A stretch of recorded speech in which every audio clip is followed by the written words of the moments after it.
খুব ভালো লাগে। আমি রাজেশ খান্নাকে নিয়ে আলোচনা করলাম যখন, উল্টো দিকে আমি যদি আমাদের বাংলাতে আমাদের প্রসেনজিৎ চ্যাটার্জিকে নিয়ে আলোচনা না করি, আমার মনে হয় খুব বড় অন্যায় হবে। উনি একটা সময় থেকে দেখুন কন্টিনিউয়াসলি মানে আমাদের বাংলা ইন্ডাস্ট্রিতে রাজ করে গেছেন।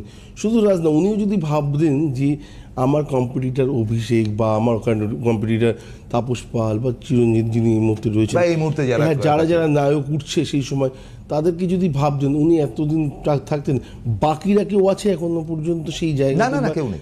বা উনি এখনো পর্যন্ত নায়কের মতো নিজেকে ধরে রাখার একটা প্রচেষ্টা। তার কারণটা হচ্ছে যে সংযম, হ্যাঁ, একদম কি ভদ্রতা বাস্তব। এবং মানুষের সঙ্গে সহমর্মিতা।